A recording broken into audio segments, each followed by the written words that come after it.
From the studios of KHTS in beautiful downtown Newhall, California, it's time once again for Families in Action with your host, Cary Quashen. Families in Action is brought to you by Action Family Counseling, with drug and alcohol counseling for teens and adults, and by the Action Family Foundation, and by KHTS AM 1220, your hometown station. And now, here's the man with the most. Here's your host, Cary Quashen. Good to see you, Mike.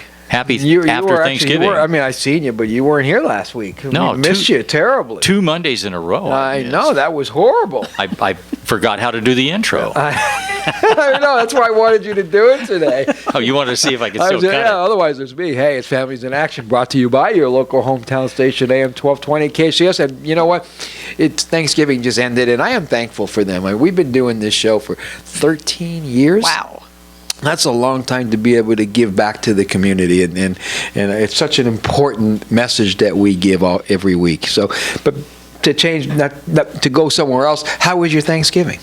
My Thanksgiving was excellent. Actually, my wife didn't have to cook this year. We went out to have our Thanksgiving dinner. A lot of people I know went out and did Thanksgiving at restaurants. That's actually a pretty good idea. I think I'll tell my family, I'm cooking next week. We'll be at Marie Callender's.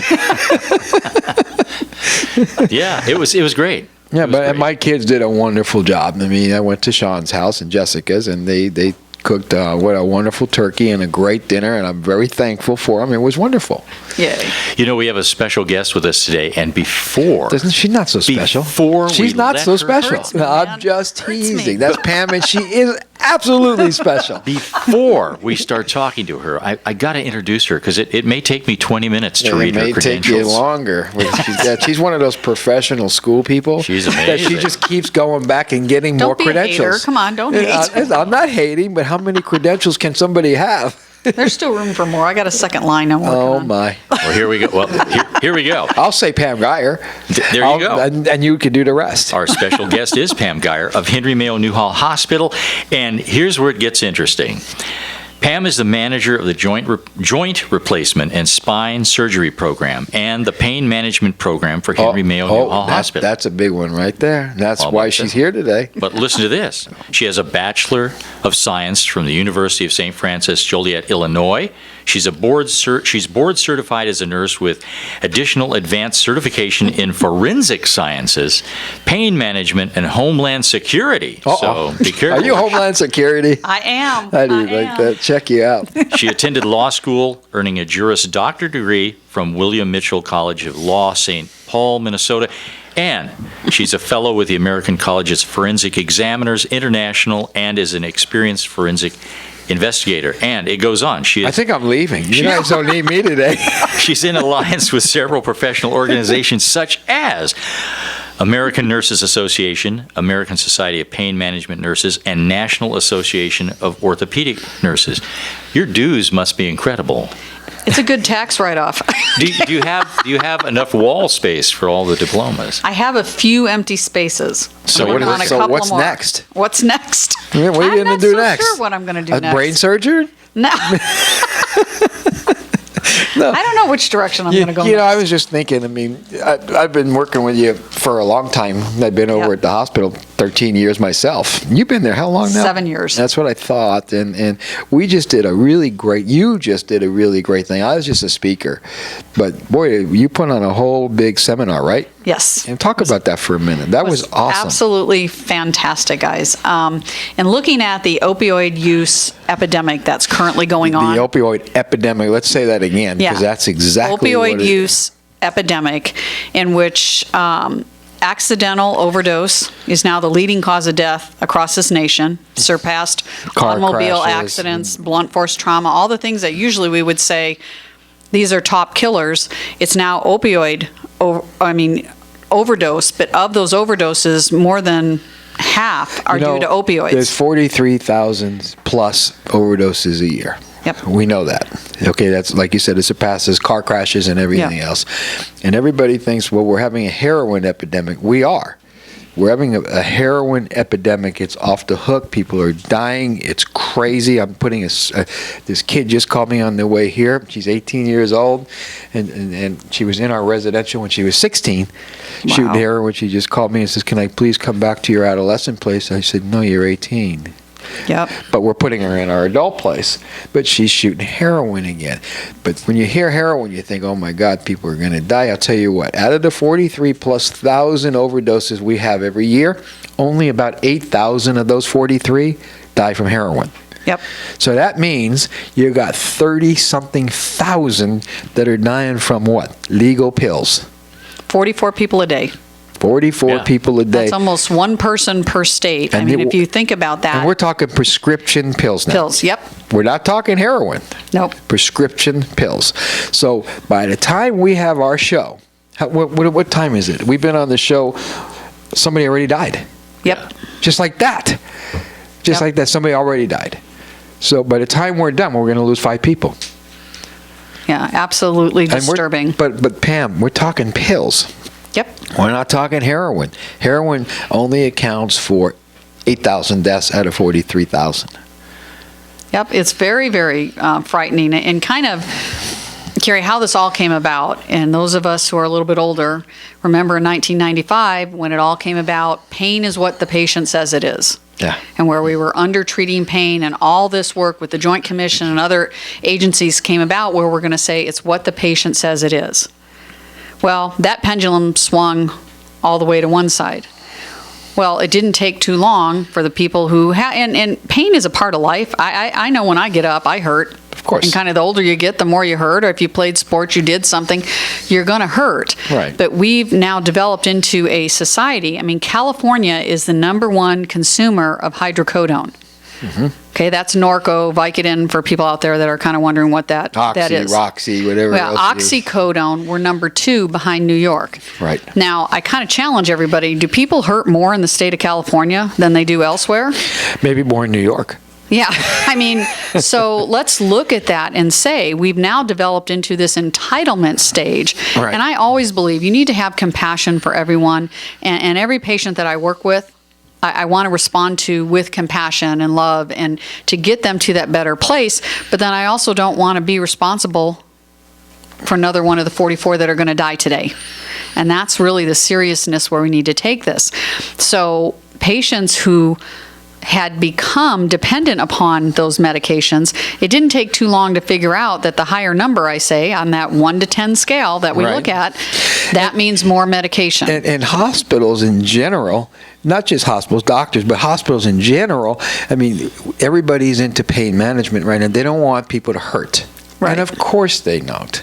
You know, Yep. when you have a surgery or any of that kind of stuff and you're laying in a hospital, one of the first things we want people not to feel is pain. Correct. So when somebody's in pain and you say on a scale from 1 to 10, how you feeling, usually they're going to bump it up anyways because they don't want to hurt. Exactly. And that's really what has happened here. So out of that now, as a medical community, we've now realized that we got to start looking at the piece from our side, what we can assess. Right. And part of that assessment is looking at functionality. And that's really where the literature is going right now, because we've had enough time between 1995 and now to study. The California Medical Board, all of these, really reputable agencies now have looked at this and done their research and saying, opioids are not the drug of choice for chronic pain conditions. Right. Do they have a place? Absolutely, they have a place. But for chronic pain conditions, they don't. There are better opportunities. And not all of them are medicinal.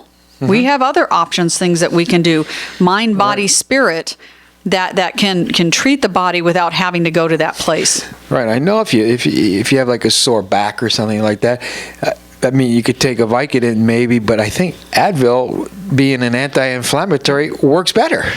Acetaminophen, ibuprofen, Advil, Tylenol, those are incredibly effective medications, and they absolutely have a place. Even the World Health Organization, in their analgesic treatment ladder, has put them as step 1 medications. Far too often, people just avoid step 1, and I'm going to go up here because I know if I take the narcotic, and I'll call it a narcotic. People don't want to say that because it just sounds so, Well, So we what's the want to say difference? opioid. Let's play with it for half a second here, half a minute. Heroin is what? It's an opiate. Oh, opiate, yeah, absolutely. Oxy is what? An opiate. Vicodin is what? An opiate. So what's really different?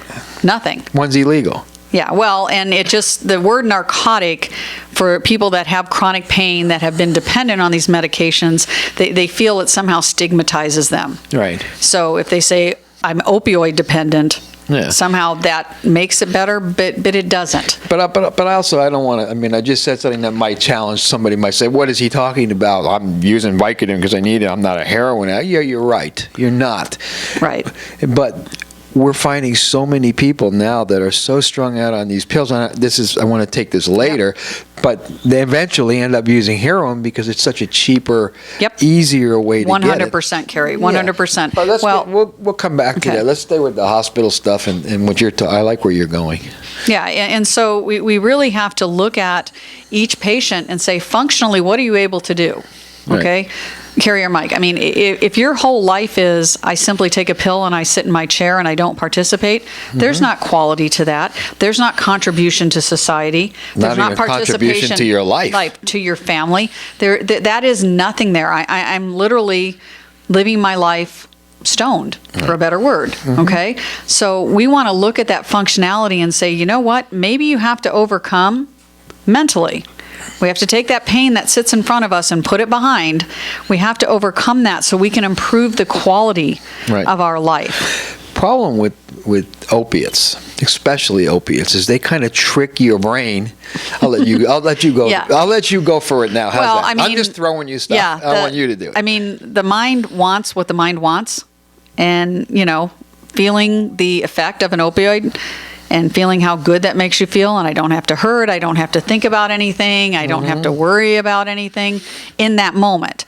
There's a lot to worry about taking that pill, but in that moment, you're not thinking about that. That's all you're thinking about is the feeling. Yep. But here's the other part of it is, let's say you had surgery and you got a lot of pain. So you're on opiates for a month or two. Now you're addicted. Yep. Any way you look at it, you're physically addicted. You're taking 10, 12 a day. You're addicted to them physically. So now you say to yourself, I want to get off the opiates. And as soon as you stop taking them, what happens? Oh, you're going to go through withdrawal like you would. And feel what? And feel absolutely crummy. Pain. It's a horrible. So now your head says, oh my God. I better take it. I'm in pain. Yep. So the opiates actually trick you into believe that you're continually going to be in pain anyways. So the only way to fix that is by taking more. Well, and the other thing that we've done, because and you can't even tell it's detox sometimes. You get them mixed up in so much. My back hurts, my head hurts. This hurts, yeah. And what we've done with so many patients is because we've given them such high doses for such a long time of opioids that we actually put them into what's called a hyperanalgesic state, meaning I'm now oversensitive to everything. So if I touch your hand, that shouldn't hurt you. But if you're in a hyperanalgesic state and I touch your hand, it hurts. It's going to hurt you, so then I need more medicine. Right. So that's really the problem where we've gone to now. So we have to bring people back. And that trip backwards, as you know from rehab, is not ever going to be easy. But then you know what? Nothing worthwhile is ever easy, is it? So we have to work to get patients back to a place where, you know what? Yes, I'm going to hurt, but I want to be able to get up and go to the bathroom. I want to get dressed every day. I want to feed my family. Yeah, I want to be able to be present in my kids' life. Exactly. Yeah, I want to be able to show up at their school. Well, and in medicine and as healthcare providers, we have to own our contribution to that. We placed people where they are. So now we have a responsibility to help them get back to a healthier state. Now, it's not medicine's fault. Everybody was under the delusion. Plus, you can't see pain. No. You can't see. I mean, obviously, if somebody comes in and they've just been ran over and they're all cut and bloody, you can see and you know they're painful, or bones hanging out of their arm. But otherwise, if somebody comes in and just had surgery or has a back problem, you can't see it. Or fibromyalgia, lupus, these chronic type pain conditions are conditions where it is very subjective. And that's where the science now has gone to, let's look at the functionality. of where that person is at.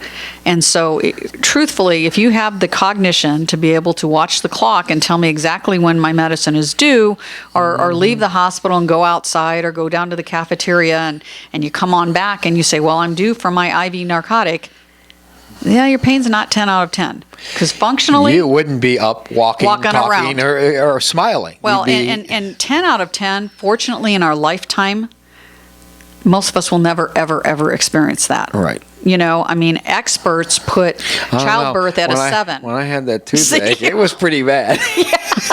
So, and really, I'd give it a good 9.5. People that experience that pain are crushing traumatic injuries. Right. Battlefield. I mean, that's really where IV opioid use came, was from battlefield injuries, because we had soldiers that needed immediate intervention, and that's what they were used for. Yeah, their limbs were blown off. I mean, if you take that in perspective and you say, gee, I got all my body parts, and yes, I'm hurting, but I'm not at that place where I can't even speak. Right, excruciating. Yeah, that's the difference. And now I'm talking, let's go back to what I was saying, because that toothache, I really felt like I was dying, but I drove to the dentist.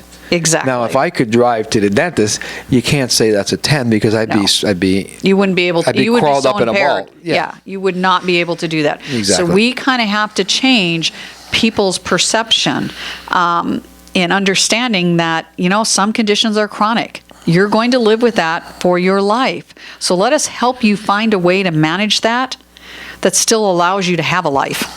Mm-hmm. And that's the better place that we need to get to. Without getting you all strung out. Yeah. Well, let me ask you a question here, because you can't help but notice, if you sit down for 2 seconds to watch television, every time they take a break, they're going to sell you a pharmaceutical product that has a list of, this is what's going to happen to you if you take it. And so we have really, over the years, been almost programmed that everything we need, we just need a pill for it. Exactly. And so you're already looking at medicating yourself all the time, because television is telling you, do it, do it, do it. Well, and we have to address that, because you look at, even across the oceans in European countries, and they do not utilize the opioids that we utilize. Now, do people hurt less there from the same conditions? They don't. So why is it that we have come to a place where, yes, we expect that you're going to eliminate this condition for me? And we have to change that. We have to completely come backwards and say, no, we have to learn to live. We have to take responsibility for what's going on with ourselves. And also, we have to listen to our bodies. Our bodies tell us what's going on. They really do. And we have to go on a break, but I do want to throw one more thing. I want to stay with opiates, because we're having an explosion. But one of the most prescribed medications in this country isn't opiates, it's benzos. So I do want to spend a little time talking about that those too. But let's go ahead and take a break. And by the way, if you want to join in on our conversation, you can dial 298-5487. That's 661-298-5487. This is Families in Action on your hometown station, AM 1220 KHTS. We'll be right back.